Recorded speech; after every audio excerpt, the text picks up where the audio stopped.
for this crime, and I'm hoping that they get found guilty and they get the maximum time, because I believe any police officer that abuses their authority and their power, oh, they should get the max.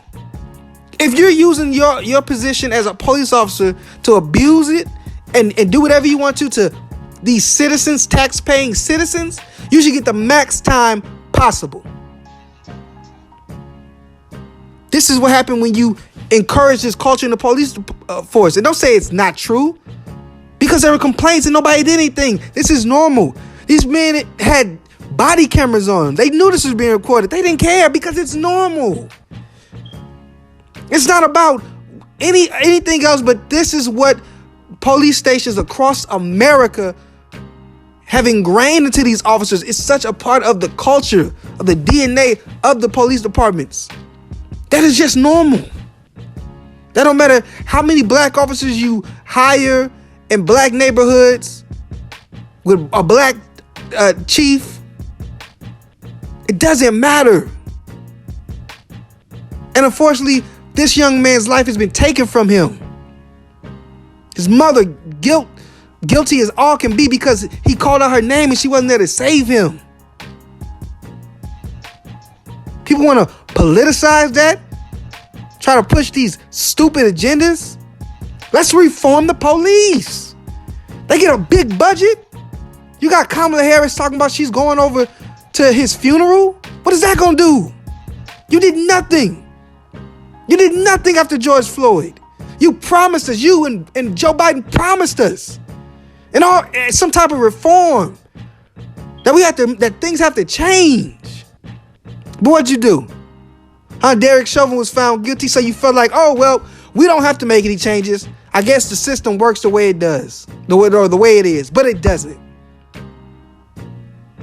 And unfortunately, Tyre Nichols is another casualty of this system, and you know he won't be the last. But you got Biden making these press press statements talking about how all this is wrong. Kamala's going to the funeral. It's going to take some nice little pictures. And then what? Go back to Washington and do nothing about police brutality, but continue to give them more funding. This is what you think they need more funding? So they can have better weapons to beat us with and brutalize us with? Are you serious?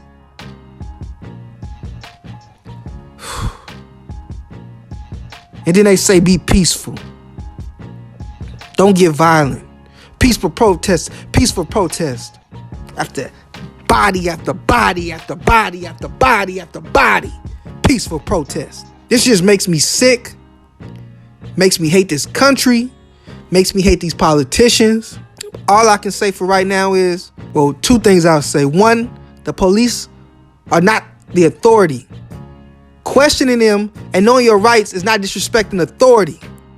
They are public servants. They get paid from tax dollars to protect and serve and protect and serve the public. Second, of course, prayers, well wishes, and love sent to the family, Tyre Nichols, family and loved ones, friends, everybody. I know this is a hard time. I feel so bad for you all, for them all. I wish we didn't live in a country where we know that the people that are getting paid from tax dollars are abusing their power and murdering citizens, and we do nothing about it. I just wish we didn't live in that country, but unfortunately we do. I don't know if a change is going to come. I hope one does, but I know this much right now. If you're not really about no action, don't try to gain no points by saying nice things. If you're not really about making real change, nobody needs to hear any nice words, and that's for any politician or anybody that's a celebrity or whatever. Rest in power, paradise, and peace to my brother, Tyre Nichols. Maybe this time Adam22 will take this serious, because he became the victim of, a disgruntled employee. So Lil House Phone, I guess this is the first time Lil House Phone and Adam22 have had a real conversation since Adam22 had a transgender woman on his platform, and the transgender woman pretty much exposed Lil House Phone, said they had a sexual relationship. And even though Adam22 tried to edit out all the mentions of Lil House Phone's name in the interview, there was one little clip or one little part that Lil House Phone's name was mentioned, under someone's breath while the transgender woman was talking, and that everybody, picked up on that immediately, so pretty much outed House Phone on Adam's own platform. House Phone's been dealing with that. He went from, making excuses for Adam, not wanting to believe the negativity.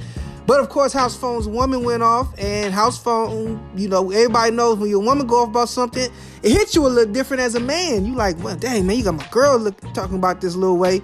Not to mention, it's probably a little embarrassing for her, given the situation of a man who she assumed was just 100% heterosexual, and now that's coming into question a little bit. Maybe she looking at it a little funny.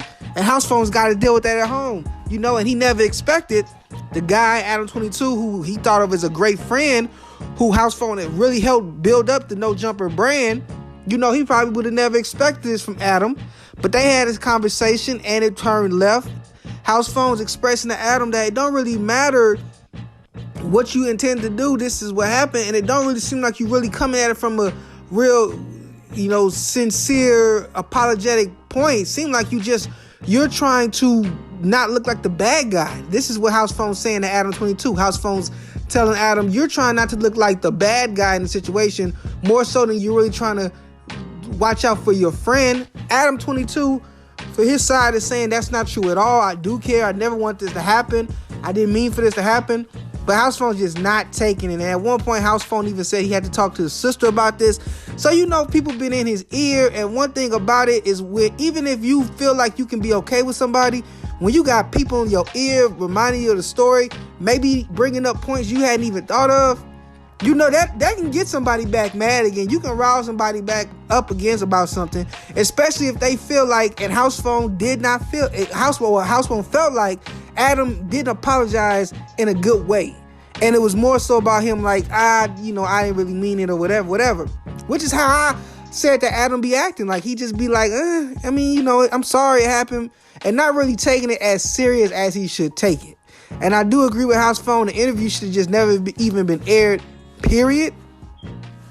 And House Phone had a cold-blooded line where he said, you sold me out for 40,000 likes.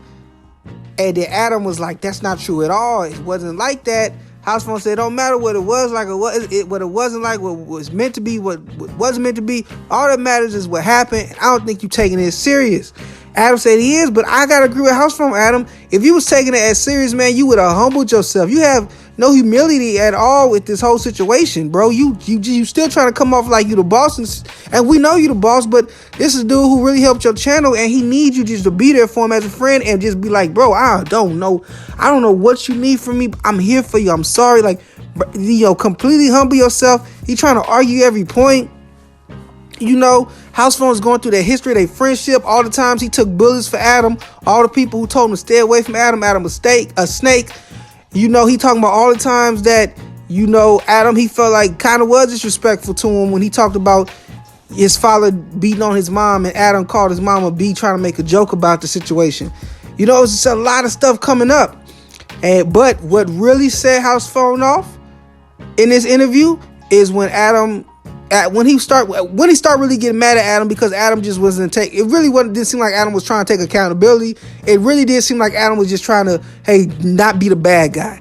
And then they talked about his mom passing away and how it hurt House Phone, how, Adam addressed that his mom passed away and kind of talked about it as like, oh yeah, that the mom-ish, like, this in a dismissive tone too. That's the way House Phone took it. And so Adam22 said, how I'm disrespect your mom, I paid for the funeral. That's when it went down, and that's when House Phone got up and threw a drink at Adam and tried to throw another one, and looked like he was ready to not just throw drinks but throw hands. Luckily, security came through, split them up. I guess they had a conversation off screen, and everybody that was in that conversation off screen said that was the right way to do it. They was able to communicate with each other. They came back on the platform, talked some more, and it was more love and peaceful. All I gotta say is, I'm happy that this stopped today, But as I continue to say, Adam, you have to take this stuff more serious. And I definitely understand wanting to defend yourself. And if you really believe that you had no ill intent and were really caught off guard, which I think if you were really caught off guard, Adam, by that transsexual woman coming on there and talking about House Phone after they had already said something about House Phone in like your Instagram or your Twitter comments, if you really were surprised, I don't know, brother, what to tell you, but I'm going to take your word at it. I understand wanting to defend yourself. Like, I'm not this monster, but when you see, regardless of what you intended to do, when your actions cause this much hurt to a friend of yours who's been riding with you on this platform and helping you grow it, you have to humble yourself, man. And I think that if you had came there with a little bit more humility and way more apologetic and a softer tone, I think House Phone and you wouldn't have had to get off camera to talk, and you wouldn't have had to get drinks thrown at you. So I don't know what's going to happen moving forward. It seems like things are cool now, but on No Jumper, you never know what happens next. And if they continue to sweep these things under the rug and don't really address the culture within those offices, bro, it's going to come crumbling down. Hopefully, Adam being in the middle of this whole situation now lets him know how serious this is. And they have a group meeting, maybe a group vacation or something where they can all come together and really try to work on being a united front at No Jumper. Well, that's the show for today. Thank you all so much for tuning in and getting this whack wisdom. I hope that you return next week to get a little bit more. As always, if you haven't already, please make sure to like, comment, subscribe, hit that notification bell so you're notified every time I'm dropping new content on the YouTube channel.